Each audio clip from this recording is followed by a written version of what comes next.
Of Republicans just bashing it, he's got an alternative for it. Congressman, what is yours all about? Well, Neil, it's called the American Healthcare Reform Act, and what it's focused on is putting patients and hardworking taxpayers back in charge of their healthcare decisions.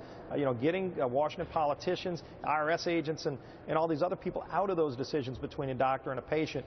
And what we do is just take common sense reforms, allow people to buy across state lines so that they have more options in lowering the cost of healthcare, doing things like letting small businesses pool together, and even letting families pool together within their own church groups and other organizations.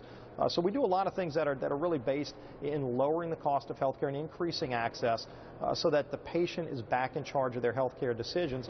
And look, it's a very concise bill. It's less than 200 pages long. It's not the 2,700-page bill that Obamacare is. And also we have over 100 members of Congress now that have co-sponsored it.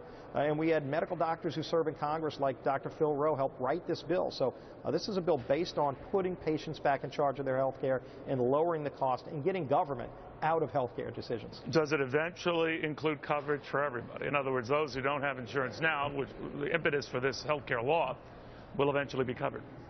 Yeah, look, we don't have mandates and all these taxes and other unworkable components that Obamacare has. We let people make those decisions. But by lowering the cost, you actually increase access for people. We do address the problem of people with pre-existing conditions because we don't think that's right, that somebody can be discriminated against. Well, how do you lower the cost then if you cover pre-existing conditions? Because insurance companies say whether they pool their resources or not, they're at higher risk and people have to pay higher premiums as a result. Right. And of course in Obamacare they do it through mandates that end up raising the cost for everybody. What we do is actually focus on lowering the cost, and with pre-existing conditions we put our money where our mouth is. We actually put up real money that we get through savings in other areas like medical malpractice reform, so that doctors don't have to run all these tests that have nothing to do with your health care. It's all about defensive medicine. So you get tremendous cost savings in those areas. But does someone with a pre-existing condition, Congressman, end up paying more because he or she has a pre-existing condition?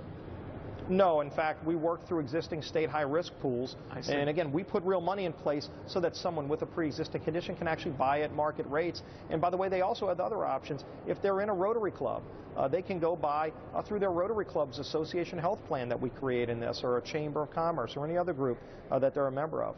Now, you were among the first to say, look, we Republicans can't be about bashing. We have to be about having a positive alternative. You mentioned about 100 co-sponsors of those who are interested in Congress and what you drafted. But how seriously is this being taken? Very seriously, and first of all, we approached it and we drafted this bill with a working group of members of the Republican Study Committee, which I chair, from a standpoint of this is a bill we want to actually have a vote on the House floor, and we've talked to our leadership, and and look, we're building momentum behind this bill every day, and a lot of outside organizations, including a number of state medical societies, are supporting this bill because they realize it actually makes a lot of sense. Well, let the debate ensue. There's a lot of good ideas. Congressman, thank you very, very much. Thanks, Neil.